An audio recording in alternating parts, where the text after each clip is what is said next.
It is now my privilege to introduce Dr. William Vendley, who's, as you know, most of you know him very well. He's Secretary General of Religions for Peace, used to be the World Conference on Religions for Peace, and he has been very, very engaged with us, but also with other organizations, particularly UNICEF.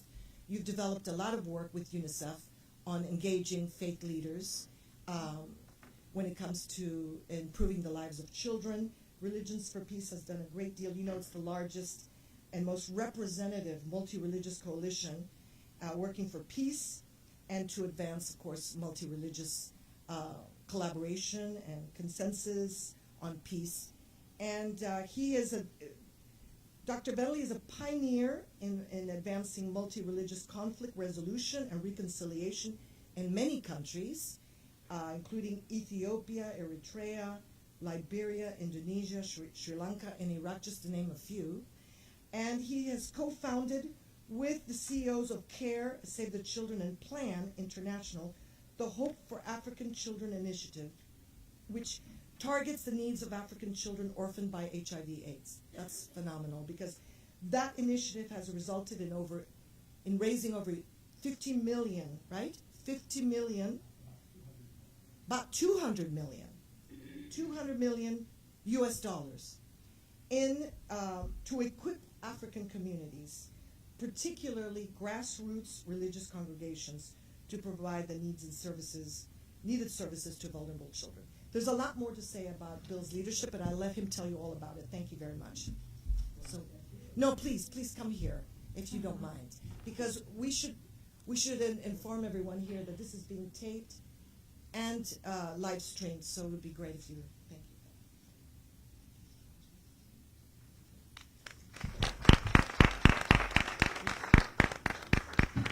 Thank you. Thank you, Rebecca. Oops, let me put my timer on so I don't lose track of where we are here. Hang on just a second. Okay. Good morning. I'm so pleased and privileged to be the first person other than you, Rebecca, to sort of begin to set the table today. Everybody's a part of setting the table. I want to repeat my admiration for Rima, for you, Kimberly, and Rebecca. We were a little passe at the time, working together as the convention was being formed, and in the earliest days when religions were being invited. Just a sentence or two about those times. The Cold War was ending.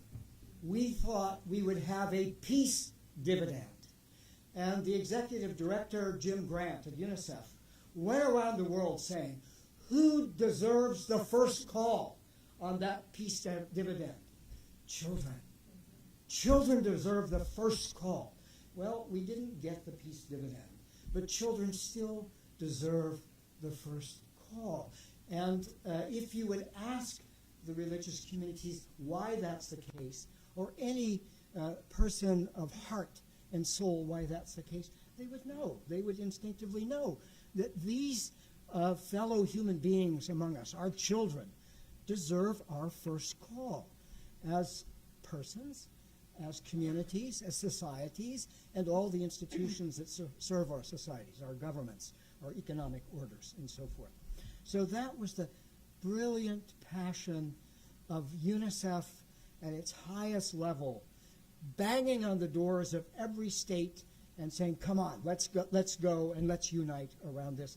So the first comment is what I would call, my first comment would be on what I'll call the massive achievement of our states who could unite on this convention. This didn't happen automatically. Every state had to work in order to prepare itself to be able to adopt the convention.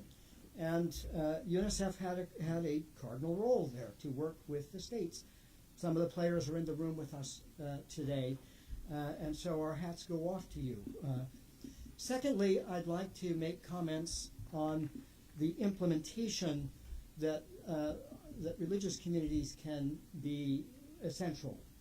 How can the convention be implemented? Where are the religious communities? And third, I'd like to be a little provoking. I always enjoy that if I can.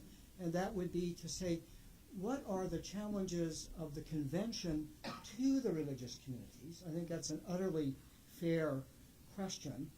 And then secondly, what are the challenges from the religious communities to the convention? And I'll open this a little bit later, more particularly to the entire mindset, which has its great strengths, that could produce something like the Conventions on the Rights of the Child. Now, as I cover these three little points, I'm going to do it in a very summary way because of the need for all of us to weigh in on this. And I'm just, as I said, opening the topics for us. I feel, very acutely that I'm in the company of a large choir, and so that the things that I'm sharing are already deeply a part of the fabric of your own hearts. So I'm simply doing this to come closer to the mic. I'm simply doing this to get it started for us.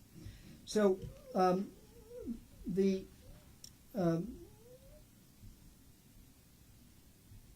convention, it's a legal document, but it has a spirit, and the spirit is focused directly on the child.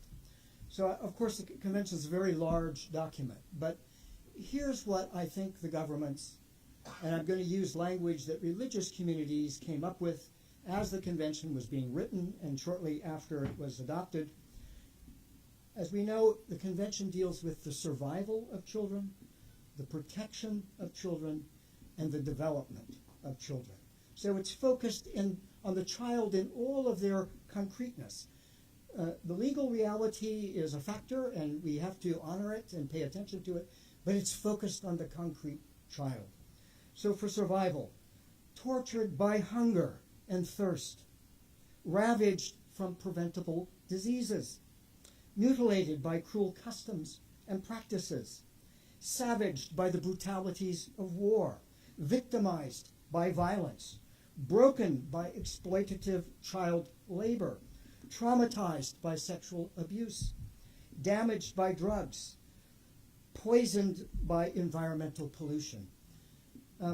Save our children was the refrain that the religious communities responded to in this first part of the survival of our children.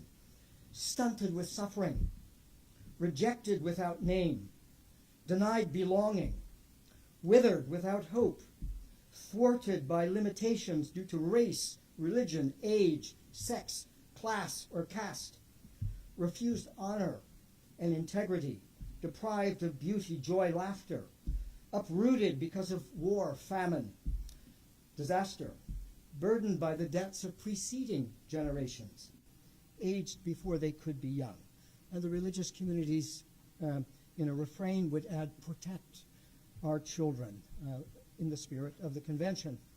And then nurtured by love, upheld by guidance, uplifted by understanding, provided with food, clean water, shelter, clothing, and health needs, enriched by a safe and clean environment, empowered by education, challenged by opportunity, and strengthened by the fullness of rights, encouraged to participate in the societies and politics and economics that shape our future, ensured health and health care, enhanced by taking their place in a global family enriched by differences, developed with freedom, justice, and peace. And the refrain was care for our children.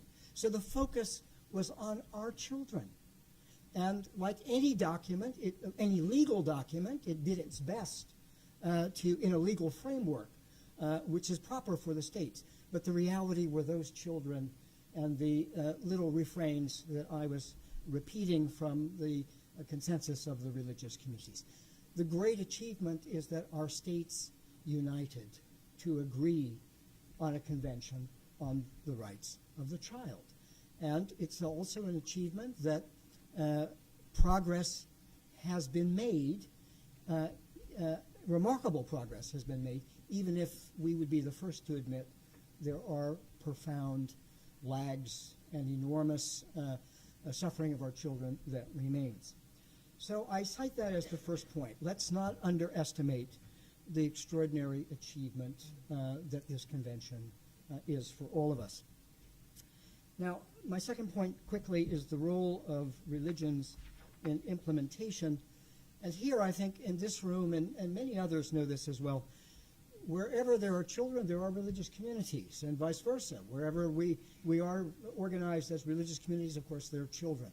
So first of all, these are the children of men and women, families, who are members of religious communities.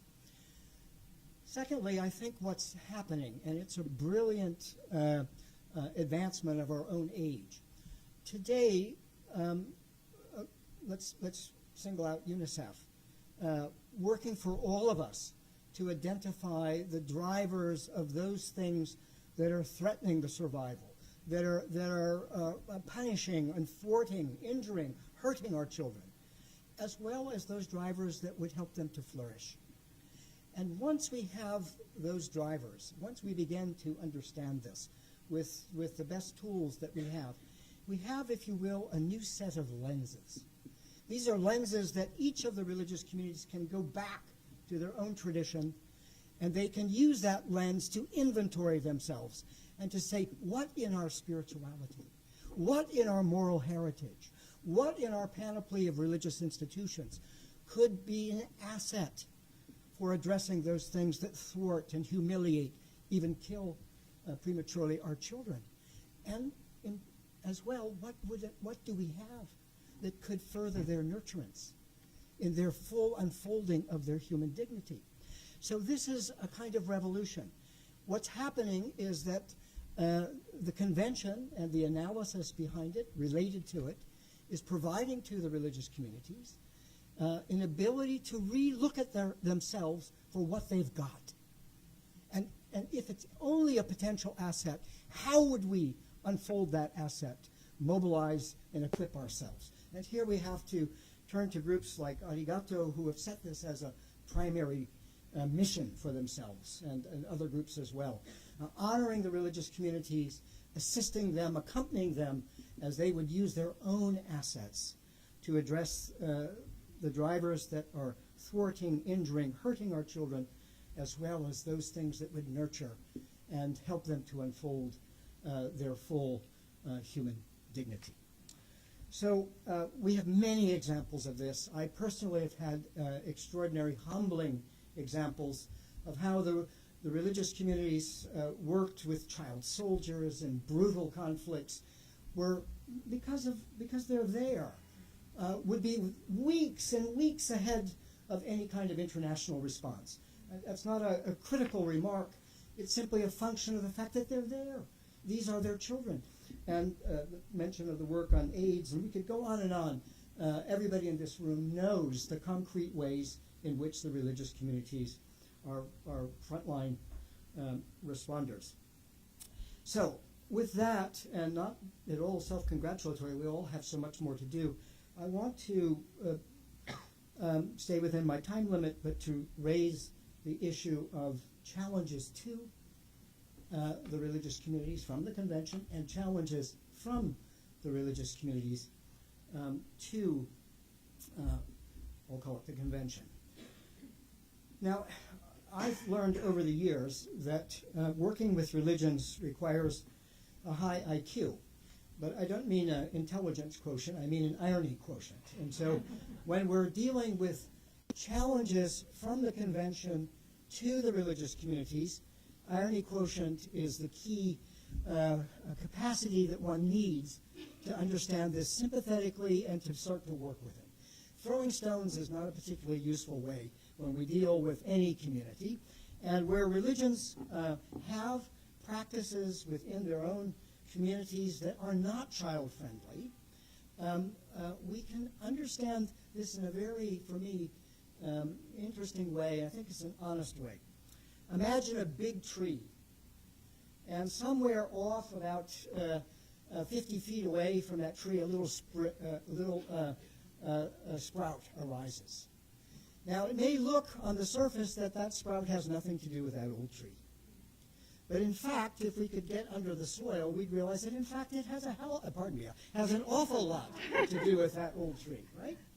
So here's a convention based on the human dignity of the child. Well, the convention was not the first, or the UN was not the first entity to have some conviction about human dignity. And so a document expressed in public legal language, with the refinements that an institution like the United Nations has for a study and analysis, comes knocking on the door of a religion and says, hey, some of your practices are not up.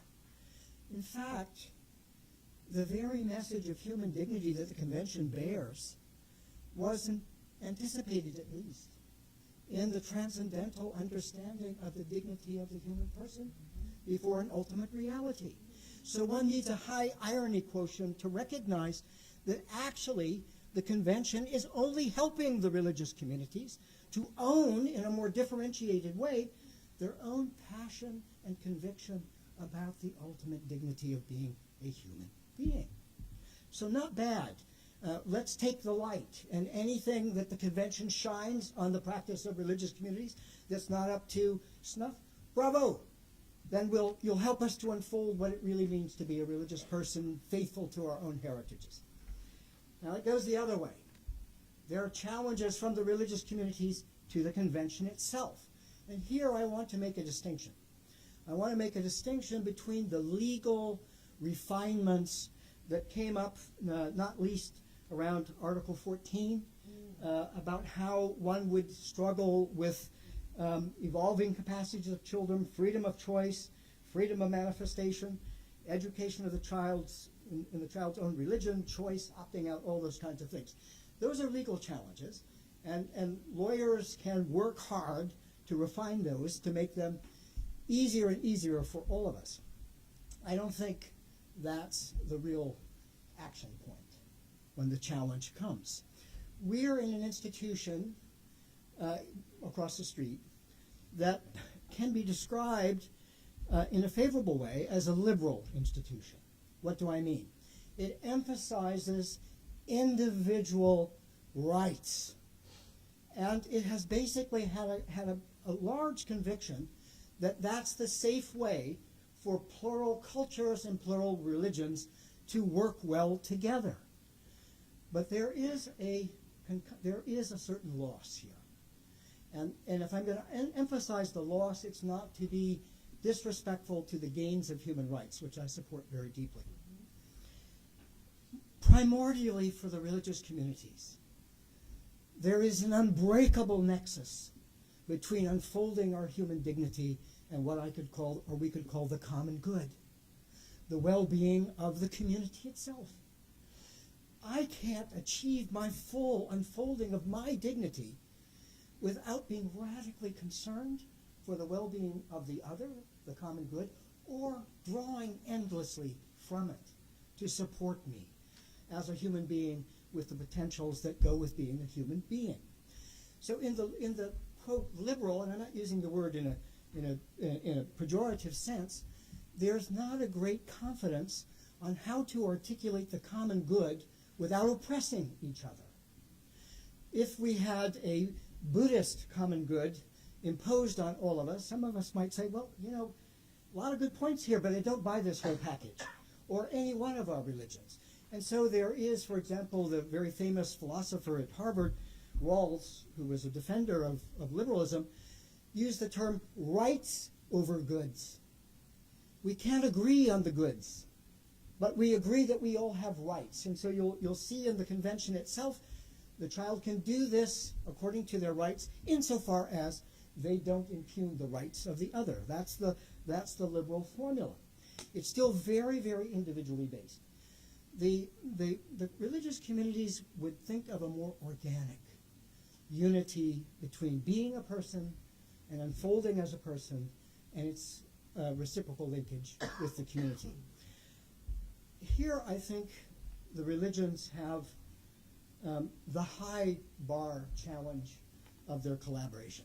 They have to collaborate in the delivery of services, in the protection of children, but they need to collaborate today so that we can recover a usable notion of a common good that is, in fact, a consensus notion of the common good that is not oppressive of one community against another community.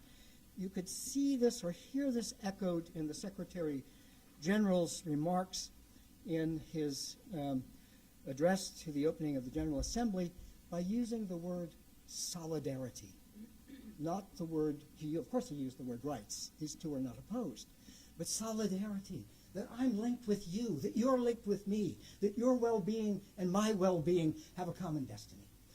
And so I think we're in a moment, I'm just about to wrap up.